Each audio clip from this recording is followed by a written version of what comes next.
Que privilégio temos de estarmos aqui reunidos como família.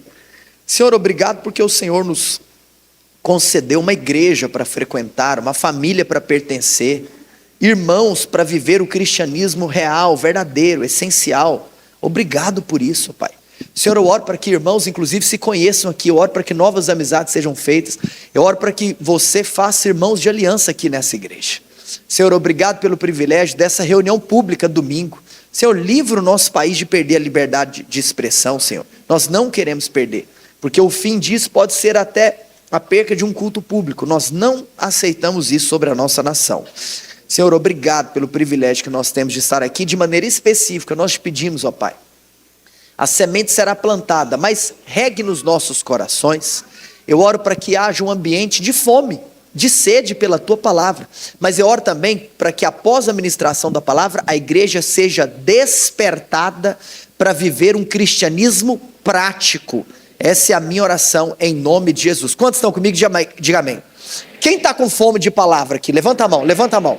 Então nós vamos fazer o seguinte, hoje eu vou fazer uma coisa diferente. Hoje eu não vou ficar falando assim, ponto 1, ponto 2, ponto 3. Hoje nós vamos comentar quase que versículo por versículo. Então abre rapidão a sua Bíblia. Olha só, primeiro, vamos ler tudo de uma vez, tá bom? Não é para projetar, eu quero que você lê na sua Bíblia. Você vai ler na sua Bíblia. Pastor, eu não trouxe a minha Bíblia. Então, quero te informar que você não está no shopping center e o que você traz para a igreja é Bíblia, amém? Então, para o shopping, talvez, você não leva. Poderia levar se quisesse, tá bom? Mas então, para a igreja, o que você traz é Bíblia. Se você vem para a igreja sem a Bíblia, eu não vou ficar falando mais nada, você já entendeu. Então, olha só. O que é que nós vamos fazer? Nós vamos ler o capítulo inteiro. Não permita a sua mente vagar enquanto a gente lê o capítulo. Tem gente que é o seguinte, se a leitura é longa, ele dá uma viajada na maionese. Não. Eu prometo para você que eu vou me esforçar aqui para trazer uma entonação que possa te ajudar a prender a sua atenção. Mas por favor, esteja atento à palavra de Deus. Nós vamos ler o capítulo inteiro e depois eu vou trazendo então observações de cada versículo. Quantos podem dizer amém por isso? Glória a Deus, pode pôr a tela da palavra, já entrei na palavra, amém.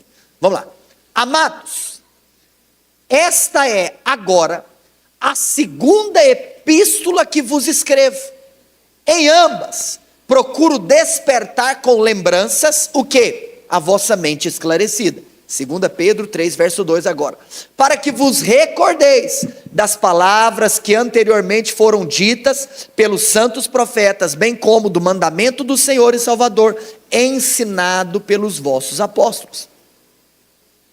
Tendo em conta, antes de tudo, que nos últimos dias virão escarnecedores com seus escárnios, andando segundo as próprias paixões, e dizendo, onde está a promessa da sua vinda? Porque desde que os pais dormiram, todas as coisas permanecem como desde o princípio da criação. Porque deliberadamente esquecem que de longo tempo houve céus, bem como a terra, a qual surgiu da água e através da água pela palavra de Deus, pela qual veio a perecer o mundo daquele tempo afogado em água. Ora, os céus que agora existem, a terra, pela mesma palavra, têm sido entesourados para o fogo, estando reservados para o dia do juízo e destruição dos homens ímpios. Há todavia uma coisa, amados, que não deveis esquecer, que para o Senhor um dia é como 1000 anos, e 1000 anos é como um dia. Não retarda o Senhor a sua promessa, como alguns a julgam demorada. Pelo contrário, Ele é longânimo para convosco, não querendo que nenhum pereça, senão que todos cheguem ao arrependimento. Virá, entretanto, como ladrão, o dia do Senhor, no qual os céus passarão com estrepitoso estrondo, e os elementos se desfarão abrasados. Também a terra e as obras que nela existem serão atingidas. Visto que todas essas coisas hão de ser assim desfeitas, deveis ser tais como os que vivem como? Em santo procedimento e piedade, esperando e apressando a vinda do dia de Deus, por causa do qual os céus incendiados serão desfeitos e os elementos abrasados se derreterão. Nós, porém, segundo a sua promessa, esperamos novos céus e nova terra, nos quais habita a justiça. Por esta razão, pois, amados, Esperando essas coisas, empenhai-vos, por seres achado por ele em paz, sem mácula e irrepreensíveis. Tende por salvação a longanimidade de nosso Senhor, como igualmente o nosso amado irmão Paulo vos escreveu, segundo a sabedoria que lhe foi dada, ao falar acerca destes assuntos, como de fato costuma fazer em todas as suas epístolas, nas quais há certas coisas difíceis de entender, que os ignorantes e instáveis deturpam, como também deturpam as demais escrituras para a própria destruição deles. Quem deturpa a escritura se destrói. Verso 17: vós, pois, amados, prevenidos como estáis de antemão, acautelai-vos. Não suceda que, arrastados pelo erro desses insubordinados, descaiais da vossa própria firmeza. Antes, crescei na graça e no conhecimento de nosso Senhor e Salvador Jesus Cristo. E aí vem a doxologia: a Ele seja a glória, tanto agora como no dia eterno. A igreja diz: palavra da salvação. Amados, nós já estamos aqui há alguns domingos falando sobre a volta de Jesus, a segunda vinda de Cristo. E hoje, mais uma vez, eu quero tratar sobre a segunda vinda de Cristo e as suas implicações. Na última oportunidade, trouxemos então as verdades descritas por um dos capítulos escatológicos mais profundos da palavra de Deus, que é Mateus capítulo 24. Mas estava meditando sobre coisas que nós falaríamos nesse tempo em que estamos pregando no culto dominical sobre isso, e eu pensei, eu não posso deixar de trazer capítulo 3 da segunda carta de Pedro, que é um capítulo também muito importante, do ponto de vista de qual é a relação da escatologia com a nossa vida hoje, com a nossa vida agora. Então, mais uma vez, eu estou aqui nesse púlpito para defender com veemência a doutrina da segunda volta do Senhor Jesus. Irmãos, a segunda volta do Senhor, a volta do Senhor Jesus, perdão, a segunda vinda do Senhor Jesus é um fato incontestável. Jesus Cristo voltará. Quantos podem dizer amém por isso? E eu me lembro que quando eu estava, por 2 domingos eu preguei Apocalipse capítulo 1, e no segundo domingo que eu preguei Apocalipse capítulo 1, eu falei para vocês que ele voltará pessoalmente, ele voltará visivelmente, todo olho verá, mas ele não voltará apenas pessoalmente e visivelmente, ele voltará audivelmente. Eu me lembro de ter falado uma frase aqui, que a volta do Senhor Jesus talvez será o evento mais sonoro da história da humanidade. Agora, hoje eu estou aqui para te relembrar que ele voltará repentinamente, inesperadamente, como um ladrão, e ele voltará vitoriosamente. Agora, presta atenção, quando nós abrimos em Mateus 24, nós ouvimos acerca de sinais, sinais estes, que quando estiverem se cumprindo, há de se ter uma postura de cautela, e nós conversamos aqui, sobre o fato de que temos visto o cumprimento desses sinais diante dos nossos próprios olhos. Falei para vocês, engano religioso, guerras, rumores de guerras, terremoto, fome, quem lembra disso? Quem lembra disso? Esfriamento do amor, perseguição religiosa, e por fim, nós falamos também sobre o evangelho se espalhando por todas as nações. Quem se lembra disso? Balança a mão para eu ver. Glória a Deus. Irmãos, Jesus falou, quando isso estiver acontecendo, presta bastante atenção. Agora, nós abrimos em segunda carta de Pedro. No capítulo 1, inclusive, ele pincela sobre esse assunto. No capítulo 2, ele traz alertas sobre falsos mestres e falsos ensinos. No capítulo 3, então, ele faz as duas coisas. Então, irmãos, vem comigo aí. Vamos lá, abre de novo aí no capítulo 3. Vamos ler alguns versículos de maneira separada. Primeiro verso. O primeiro verso é muito importante, porque olha o que ele fala. Amados, agora, essa é a segunda epístola que vos escrevo. Mas olha o que ele diz. Em ambas, eu procuro despertar com lembranças a vossa mente esclarecida. Se ele chamou a mente esclarecida, o que ele quer dizer? Falou assim, pela segunda vez, eu estou te lembrando de coisas que você já sabe. Então o que ele está fazendo aqui? Ele está repetindo. Presta atenção. Não fica triste quando você ver um pastor, um pregador, repetindo um sermão. Pedro fez isso. Paulo fez isso.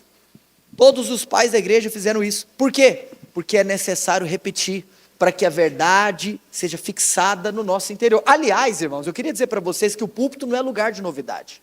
O púlpito é um lugar da verdade do evangelho ser repetidamente pregada.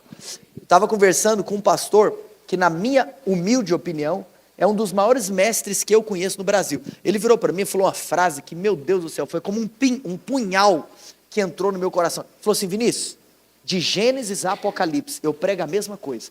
Criação, queda e redenção. Eu prego o evangelho, não importa em qual texto eu abro da Bíblia. Falei, meu Deus, ele entendeu tudo. Nós precisamos de enxergar Cristo em toda a Escritura. Então, irmãos, Pedro está aqui falando, eu estou repetindo, para sua mente esclarecida. Em outras palavras, não é que eu acho que você não sabe, é só para te lembrar que você não pode esquecer. Então, tem coisas que nós ouvimos, não é porque a pessoa acha que a gente não sabe, mas é só porque ela está dando ênfase que nós não podemos esquecer. Mesma coisa quando você vai andar de avião, você escuta pela milésima vez a mesma coisa, só porque nós não podemos esquecer. Amados, e olha, verso 2, vem comigo, olha aí, que versículo poderoso, verso 2, olha o que está escrito. Ei, vocês vão se recordar das palavras que anteriormente, em primeiro lugar, foram ditas pelos profetas, pelos santos profetas. Segundo lugar, bem como do mandamento do Senhor e Salvador. E terceiro lugar, ensinado pelos vossos apóstolos. Agora olha para mim, o que é que Pedro está ensinando aqui? Ei, esse assunto que eu estou trazendo para você, não é conversa fiada. Esse assunto que eu estou trazendo para você, não é uma conversa minha. Não é uma conversa que eu estou inventando. Eu estou aqui para te falar que a doutrina da segunda vinda de Cristo é algo que foi pregada pelos profetas do Antigo Testamento, é algo que foi anunciado por Cristo, pelo nosso Salvador, e algo que foi ensinado pelos apóstolos. Ou seja, a doutrina da segunda vinda de Cristo está associada com a unidade das Escrituras. Existe uma harmonia nas Escrituras. Olha que coisa poderosa, irmãos. Esse é um assunto que foi pregado pelos profetas, anunciado pelo Salvador e ensinado pelos apóstolos. Em outras palavras, é por isso que nós precisamos de martelar acerca disso. Então, agora Pedro começa a falar sobre, você vai tomar cuidado com o ensino dos falsos mestres. Vamos ler juntos aqui agora, do 3 ao 5, vamos lá. Tendo em conta, antes de tudo, que nos últimos dias virão quem? Escarnecedores, com os seus escárnios. Sabe o que essa galera faz? Andando segundo as suas próprias paixões. E o que eles dizem? Dizendo, aonde que está essa promessa da vinda? É porque desde que os pais dormiram, todas as coisas permanecem como desde o princípio da criação. Só até aqui. Irmãos, presta atenção então. Olha só.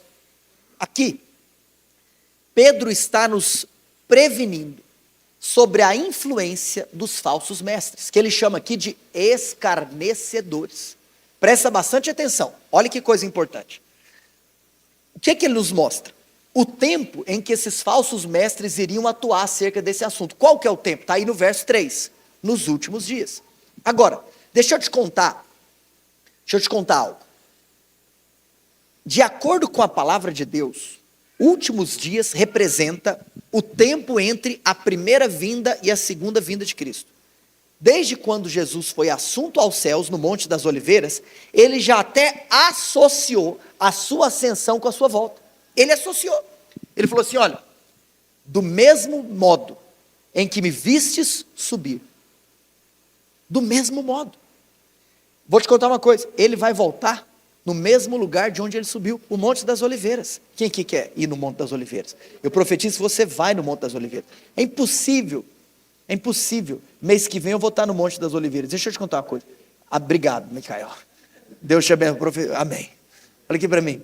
Amados, é impossível você estar no Monte das Oliveiras e não se emocionar. Você pensar que é aqui que ele vai voltar. Presta bastante atenção. Amada igreja, os falsos mestres atuariam nos últimos dias. Quando são os últimos dias? Entre a primeira vinda e a segunda vinda. É por isso que a igreja primitiva vivia a sua vida na perspectiva da volta. A igreja primitiva não perdia tempo ficando acumulando tesouros aqui na terra. Capítulo 3, livro de Atos, quando aquele que esmolava estava às 3 horas da tarde, a escritura diz que era a hora nona, na porta do templo chamada Formosa, pedindo esmola, mas ele era coxo, paralítico. E o que Pedro e João falaram para ele? Ouro e prata a gente não tem, mas a gente tem poder e autoridade. Agora, por que eles não tinham ouro e prata? Você acha que é porque faltava provisão? Você acha que é porque eles não eram prósperos? Vou te contar uma coisa, porque eles viviam as suas vidas na perspectiva da volta. É por isso que nunca faltou nada para a igreja. Não faltou. Nunca vai faltar nada para a igreja, porque a igreja é mantida pelo próprio Senhor. E existe sim prosperidade, inclusive para aqueles que ensinam, porque esses são dignos de dobrados honorários. Mas qual é a questão aqui? Se nós vivermos a nossa vida na perspectiva da volta, irmãos, essas coisas terrenas vão perder o seu lugar para nós. Então, se lá no primeiro século a igreja primitiva já vivia na perspectiva da volta, eu te faço uma pergunta, e no século 21? Como que nós temos que viver, amada igreja? Agora vamos lá. Se os falsos mestres vão atuar nos últimos dias, aqui nós temos uma outra informação, de qual que é o estilo de vida dos falsos mestres. Olha o que está escrito, olha aí na Bíblia. Aqui diz, tendo em conta que antes de tudo virão escarnecedores, segundo os seus escárnios, andando segundo as próprias paixões. Sabe o que é isso?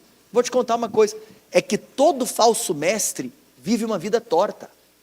Por quê, pastor? Porque a ética é filha da teologia, porque a teologia é mãe da ética. Como assim? Me explica, eu vou te contar. Porque o que você crê influencia diretamente em como você vive. Porque uma crença errada produz comportamento errado. Você sabe por que tem muito crente que vive de maneira torta? Porque tem uma crença errada. Quanto mais você alinhar a sua vida à crença correta, mais você terá força para viver de maneira correta. Porque a crença influencia no comportamento, ora. É óbvio.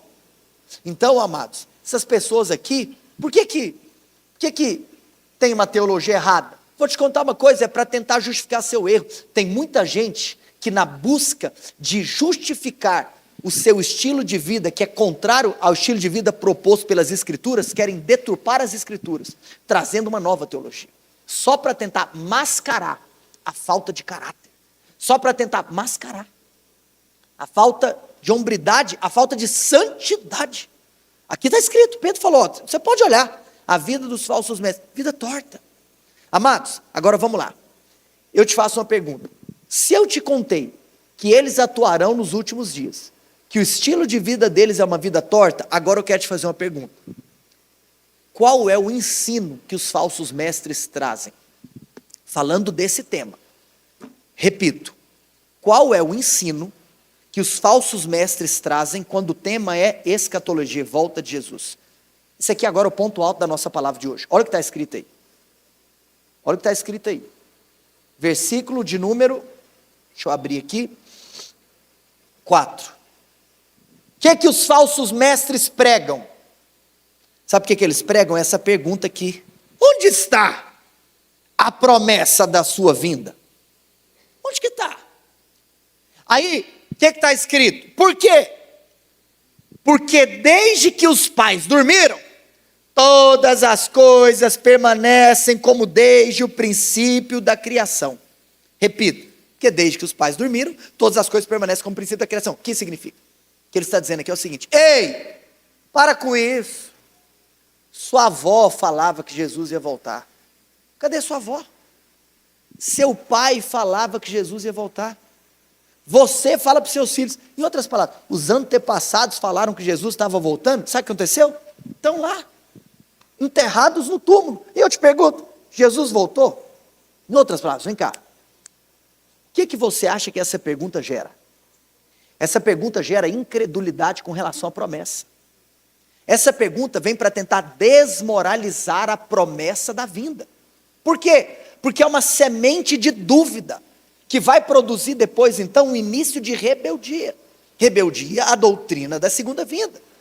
Porque se você começa a cair nessa conversa, você fala assim, é verdade. Todo mundo tinha essa tal de conversa que Jesus estava voltando. Então quer dizer que se ele não voltou até agora, tem alguma coisa errada. Agora, presta atenção algo, amada igreja. Deixa eu tentar fazer aquele trem que eu gostava de fazer. Pera aqui. Deu certo. Olha aqui para mim, presta atenção. Estou avançando, tá vendo? Todo domingo melhora um pouquinho. Já viu? Deus te abençoe, o Gão, meu fisioterapeuta. Todo domingo eu estou melhor. Olha aqui para mim, presta atenção. O que você tem que entender então? Hoje, o que o Espírito Santo me direcionou para fazer com vocês aqui é ensinar você como você vai se posicionar quando alguém trouxer essa pergunta. Hoje, eu vou te entregar aqui uma ferramenta. Vou te entregar aqui uma revelação. Fruto daquilo que está escrito, porque o sermão ele emana do texto. Se alguém vir com essa conversa, que ele está demorando, o que é que você responde? Você concorda que é interessante você ter essa ferramenta, sim ou não? Quem quer receber isso aqui? Então vou te contar. O texto já nos ensinou como nós nos posicionamos. Amados, olha para mim, deixa eu falar outra coisa. Eu reconheço algo. Eu estou aqui falando dos falsos mestres, mas eu reconheço que às vezes pode ter um irmãozinho sincero que faz essa pergunta, talvez não porque está rebelde, talvez é para entender mesmo, talvez é um neófito, um novo convertido, e ele quer entender. Então, isso aqui vai trazer esclarecimento para a sua mente, e vai trazer então fortalecimento para a sua fé. Quantos podem dizer amém por isso? Primeiro motivo, anota aí, anota essa ferramenta. Qual é o primeiro motivo pelo qual parece que está demorando? E eu vou dizer essa palavra, parece. Por quê? Por causa do primeiro motivo. Você vai escrever aí, eu quero que você anota, porque isso vai te edificar. Você vai escrever assim: o tempo, na perspectiva de Deus, não é o nosso tempo. Repito, o tempo, na perspectiva de Deus, não é o nosso tempo. Vamos lá, antes de eu trazer isso, presta bastante atenção. Se você perceber, Pedro agora, ele toma aqui a palavra. Os falsos mestres, eles podem perguntar: ei, está demorando? O que está acontecendo? Vamos junto, olha aí o verso 5, vem comigo, verso 5. O que Pedro fala? Por quê? Deliberadamente esquecem. O que essa galera esquece? O que esses camaradas esquecem? Que de longo tempo houve céus bem como a terra, a qual surgiu da água, através da água, pela palavra de Deus, e pela qual veio a perecer o mundo daquele tempo, afogado em água. Ora, os céus que agora existem e a terra, pela mesma palavra, têm sido entesourados para fogo, estando reservados para o dia do juízo e destruição dos homens ímpios. Há, todavia, uma coisa, amados, que não deveis esquecer: que para o Senhor um dia como 1000 anos, e 1000 anos como um dia. Então preste atenção, olha só. Pedro aqui começa falando uma coisa. O que eu quero te relembrar? Que tudo que existe, existe por meio da palavra. Então, Deus criou o universo pelo poder da sua palavra. Pela mesma palavra, ele trouxe juízo à terra. Por exemplo, ele anunciou que ele destruiria a terra com água. Anunciou ou não anunciou? Noé, constrói a arca. Quem estiver dentro dela, vai ser salvo. Sabe por quê? Porque eu vou destruir a terra. Ele anunciou, ele liberou a palavra. Ele criou pela palavra, ele trouxe juízo pela palavra. E pela mesma palavra, está escrito que ele vai entesourar o mundo para o fogo. Então, Pedro fortalece aqui o poder da palavra. Em outras palavras, pela palavra Deus criou, pela palavra Deus trouxe juízo, mas pela palavra ele também vai consumar toda a história. A história vai ser consumada pela palavra de Deus. Agora vamos lá então. Diante disso, eu pedi para você anotar que o tempo, na perspectiva de Deus, é diferente do nosso tempo. Então preste atenção. Por que alguns julgam demorada essa promessa? Porque eles estão tentando entender um processo que é divino, um processo que é celestial, um processo que é espiritual com a mente humana. Ei, espera aqui, quem está tentando desmoralizar e descredibilizar o tempo em que o dia virá, o dia com D maiúsculo, que está escrito aí o dia com D maiúsculo, que é o dia de Deus, aí está escrito o dia de Deus, tem lugar que está escrito o dia do Senhor. Ah, quando você vê escrito na Bíblia o dia com D maiúsculo, saiba que é esse dia. Agora presta atenção, você que está tentando desmoralizar esse dia, eu quero te lembrar uma coisa, você está debaixo do Cronos, quem é você? Você tem que se submeter ao tempo, você é escravo do tempo. Hoje de manhã, eu estava contando uma experiência muito interessante que eu passei com o Espírito Santo de ontem para hoje. Ontem à noite eu tive que ir para Brasília, rapidão, de última hora, aquela coisa toda, e aí eu tinha que voltar hoje cedo para pregar. Irmãos, fiz um monte de coisa lá, cheguei no quarto do hotel 2:30 da manhã. Só que é o seguinte, como eu tinha que pregar aqui hoje cedo, eu sou humano, Cronos. Eu falei, Jesus poderoso, eu preciso de calcular o tempo, porque eu não tenho poder para parar o tempo. Então eu vou me submeter ao tempo. Eu estava falando que eu tive uma experiência com o Espírito Santo muito doida, porque foi o seguinte, fui dormir, ajeitei minhas coisas rapidão, papá, cadê o carregador do celular? O celular acabando a bateria, meu Deus, esqueci o carregador no carro. Só que irmãos, eu estava lá no quarto alto, aquela coisa toda, e eu me lembro que eu deixei assim para os manobristas, e o lugar que os carros eram estacionados era muito longe.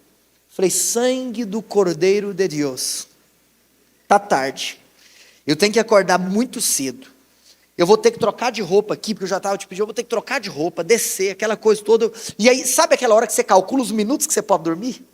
Já aconteceu com alguém aqui ou não? Porque você vai dormir pouco, parece que você calcula assim, né? Você põe o despertador assim, 6:13. Você sabe que eu fico pensando, o que esses 13 minutos mudariam na nossa vida, né? Por que não é 6 horas, bendito? Eu confesso que eu já pensei nisso, né? Eu falei, eu sou ridículo, estúpido, qual é o meu problema, né? 13, enfim, volta. Aí era 2:30, eu falei, o carregador está no carro, o que eu faço? Aí eu pensei uma coisa, espera aqui, eu vou pedir para o Espírito Santo me acordar, mas eu confesso para vocês, que eu sou muito carnal, eu sou o pior dos pecadores.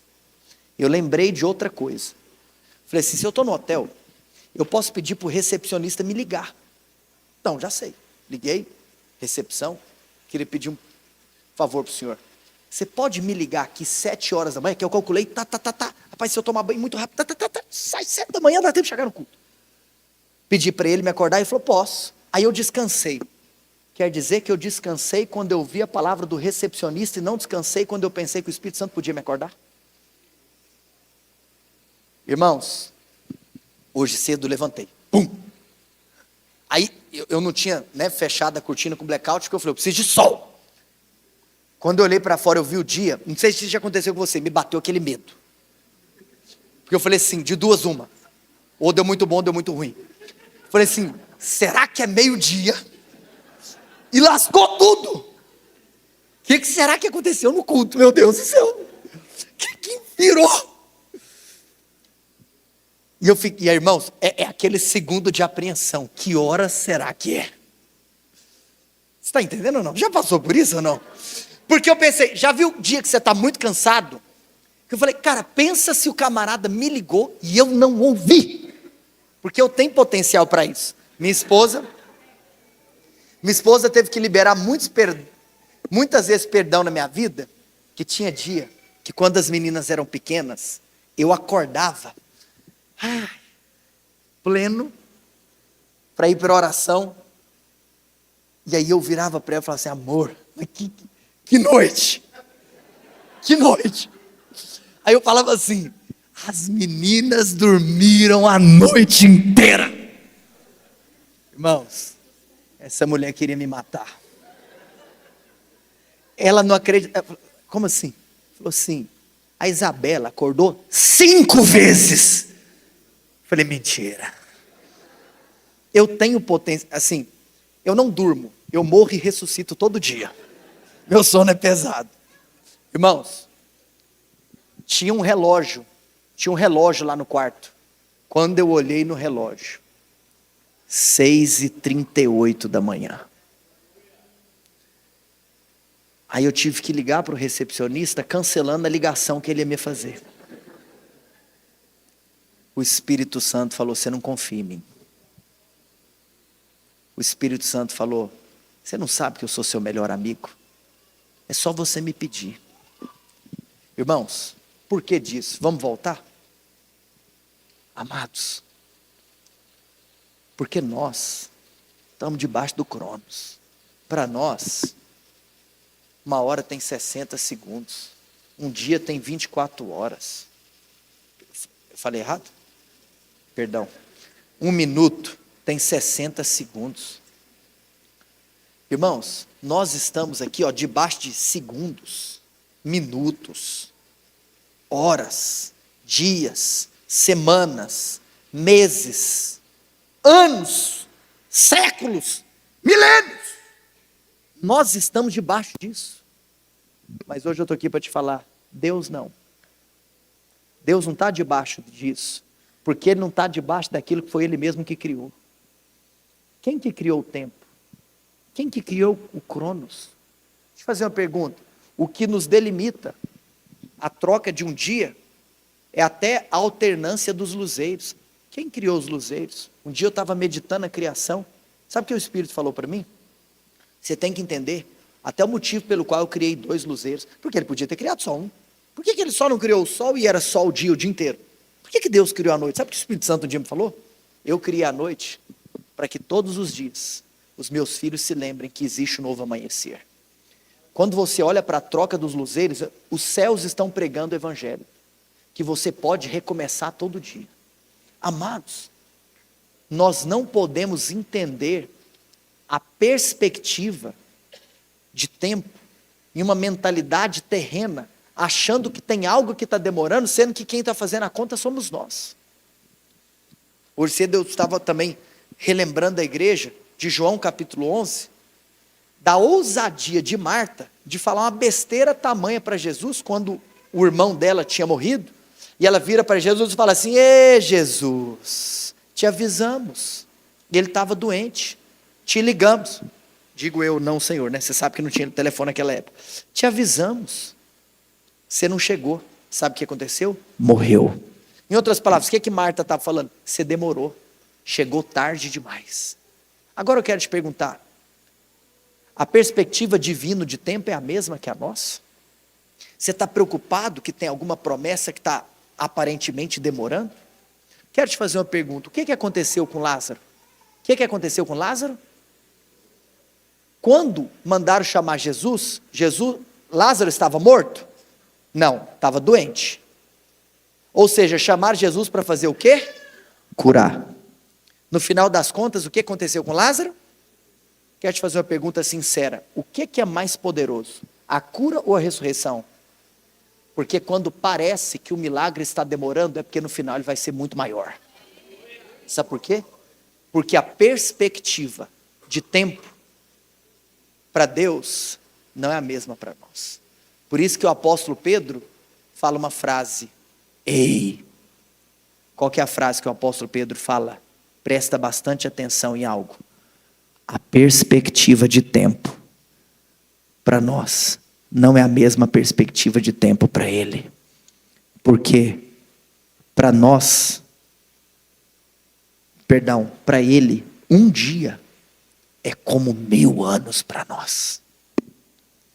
Então, a primeira coisa que você precisa saber é que se parece que está demorando, é porque na realidade nós estamos olhando essa promessa sob a nossa perspectiva de tempo e não sob a perspectiva de tempo dele. Mas vamos continuar. Olha o que está escrito, venha comigo. Versículo de número 9. Não retarda o Senhor a sua promessa, como alguns a julgam demorada. Pelo contrário. Amados, olha o que está escrito. Pelo contrário. Esse pelo contrário precisa ser uma pregação para nós. Eu quero encerrar trazendo esse raciocínio. Pelo contrário. Olha que coisa louca. O que está escrito aqui é o seguinte: alguém pode achar que está demorando, mas a verdade é pelo contrário. Pastor, o que esse pelo contrário significa? Esse aqui é o ponto alto da palavra. Esse pelo contrário significa que, além da perspectiva de tempo ser distinta, existe um motivo pelo qual ele ainda não voltou. Qual é esse motivo? Pelo contrário, ele é longânimo para convosco, não querendo que nenhum pereça, senão que todos cheguem ao arrependimento. Se alguém achar que ele está demorando, na realidade você tem que falar: não, ele não voltou ainda por sua causa, porque ele está esperando você se arrepender dessa rebeldia, de você achar que você é dono da sua vida, de você achar que você é dono dos seus dias, de você achar que você tem um controle sobre a sua história. Ele não voltou porque ele é paciente com você, porque ele não quer que nenhum pereça. Irmãos, eu confesso que hoje, quando eu li isso de manhã, eu me emocionei, porque ele é longânimo. Eu quero te fazer uma pergunta. Você acha que eu prego todo domingo aqui para você sair com a sua cabeça inchada de informação? Deixa eu contar uma coisa: eu sou pastor, eu não sou professor. Por mais que nós ensinamos, o que eu quero dizer é que eu quero que você saia daqui com o seu coração queimando e faça alguma coisa com isso. Você tem noção que você serve um Deus longânimo, porque Ele não quer que nenhum pereça. Irmãos, nós precisamos de meditar nisso. Sabe o que está escrito? Ei, verso 10: ele virá entretanto como ladrão. Sabe o que é poderoso? Jesus falou que ele viria como ladrão, Paulo falou que ele viria como ladrão, e Pedro falou que ele viria como ladrão. Por quê? Para nós nos lembrarmos de quê? Para nós nos lembrarmos de que nós não sabemos o dia e a hora. Portanto, hoje você vai ouvir algo, e naquele dia você será indesculpável.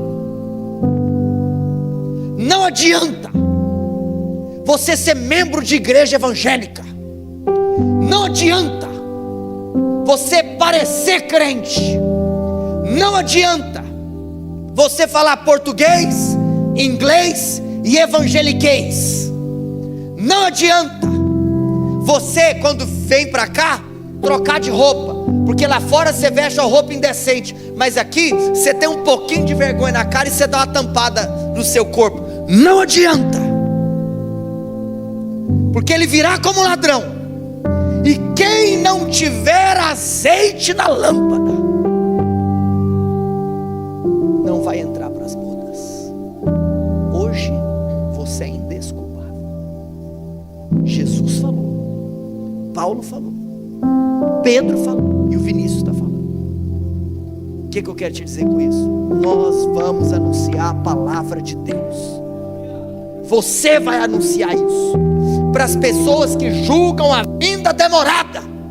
Você vai falar: toma muito cuidado, porque o tempo para ele é diferente, porque tudo isso é por sua causa, porque ele está te esperando arrepender.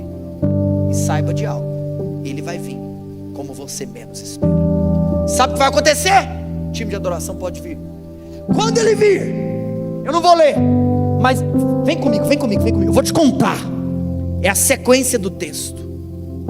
A cena que Pedro descreve não poderia ser mostrada, não poderia ser gravada nem pelo mais talentoso cineasta da história da terra. Ninguém seria capaz de replicar tal cena descrita. Nós estamos falando de um incêndio global, de alto a baixo. A Escritura diz que a terra e tudo que nela existe, as 7 maravilhas do mundo, seja do mundo antigo, seja do mundo moderno, seja as construções mais pomposas da terra, sejam as obras multimilionárias, ou algumas chegam a ser inclusive bilionárias, tudo isso, tudo aquilo que o ser humano enfeitou com a sua mão, tudo isso vai virar pó. Apocalipse capítulo 6, do verso 12 em diante, principalmente no verso 15, nos conta que os poderosos da terra vão tentar se esconder em cavernas. Sabe do que? Do medo da ira de Deus. Mas sabe o que o profeta Amós diz? Que esse dia para eles será de trevas. Esse dia para os ímpios não será um dia de luz, mas para os salvos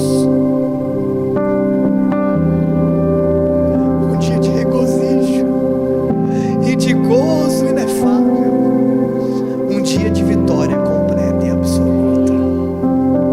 Oh, irmãos, pastor, então e agora o que eu faço? Vem comigo, verso 11, nós vamos encerrar. Visto que todas essas coisas hão de ser assim desfeitas, deveis ser. Então vamos lá, nós vamos embora. Tá, pastor, nós vamos fazer o que com isso? Eu vou te falar o que nós vamos fazer. Leleuzinho, já vem comigo, você tem um feeling, pai, eu te conheço. Vem aqui. O que nós vamos fazer então? Verso 11, está escrito: visto que tudo isso vai acontecer, deveis ser tais. Como quem?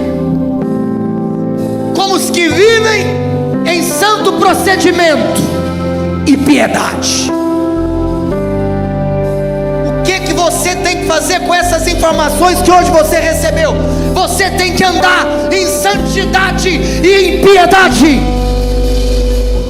E o verso 12 sintetiza a vida de um cristão na terra, enquanto Jesus Cristo de Nazaré não volta dos céus.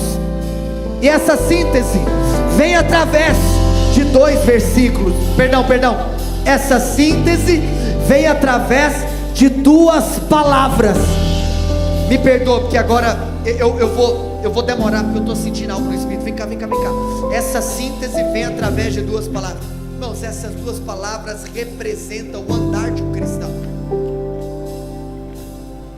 Quais são essas 2 palavras? Verso número 12: esperando e apressando a vinda do dia de Deus. Pode deixar. Esperando e apressando.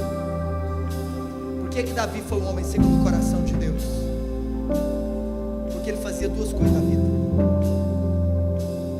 Atos capítulo 13, se eu não estiver enganado, verso 22, a palavra de Deus fala que Davi era um homem segundo o coração de Deus e que fazia toda a vontade de Deus. Você tem que ser segundo o coração e você tem que fazer a vontade. Tem gente que está aqui me ouvindo que você é até segundo o coração, mas você não faz a vontade. Ou outros, você até tenta fazer a vontade, mas você não é segundo o coração. O que Davi fazia? Davi tocava a harpa e tangia a espada. Todo cristão tem que ser tangedor e tem que ser guerreiro.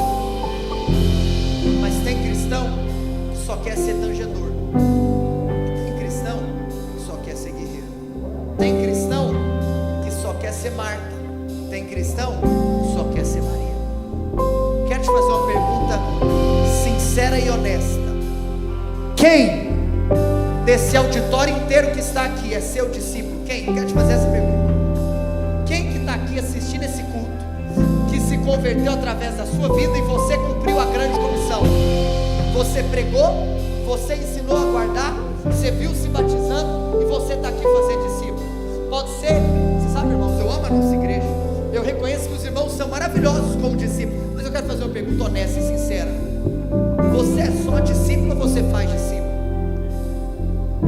Quem que anda com você? Quem que anda com você? Mas eu vou te falar uma coisa: você pode até ser um esquentador profissional de banco, mas no seu pé eu vou pegar pro resto da minha vida. Tome muito cuidado em viver apenas uma parte do cristianismo prático, esperando e apressando. Sabe o que a gente faz aqui todo domingo? A gente espera. Nós vamos cantar. Ah, como eu espero um dia. Porque nós temos que esperar. Nós temos que esperar. Mas amanhã eu vou para minha fisioterapia pela manhã. Eu estou louco para olhar quem vai estar do meu lado ali na maca do lado, só para eu apressar. Amanhã é o seu jogo. Entre nós, isso aqui é só o vestiário. O jogo é lá fora. Você não é chamado apenas para frequentar uma igreja, você é chamado para ser a igreja. A igreja no Novo Testamento, você já ouviu isso 1 milhão de vezes, ela não tem 4 paredes, ela tem 2 pernas. Isso é a igreja. Aonde que a igreja vai amanhã? Aonde que nós vamos apressar? A minha oração é que nós sejamos uma igreja que responde o chamado das Escrituras, esperando e apressando. Por outro lado, nós não podemos viver só um ativismo, faz, ei, nós precisamos ser apaixonados. Eu assisti um story do nosso querido e amado pastor Paulo César, que inclusive não se encontra presente em razão do nascimento do seu filho Christopher. Eu assisti um story que me edificou tanto, que ele falou assim: você sabe, o homem de Deus é assim. Paulo é um grande homem de Deus, é alguém que eu aprendo muito. O homem de Deus, ele recebe ensinamento do Espírito enquanto vive a vida. E ele estava falando: nossa gente, eu estava aqui pensando algo, tem sido tão trabalhoso para mim cuidar desse menino, mas você sabe, eu sou tão apaixonado por ele. E ele completou o raciocínio dizendo: parece que quanto mais você é apaixonado, menos o trabalho te custa. Ele falou: talvez, se o trabalho na obra está te custando demais, será que é porque a paixão não diminuiu demais? Amados, nós vamos fazer muito, mas nós precisamos ser mais ainda apaixonados, esperando e apressando. Fique de pé onde você está.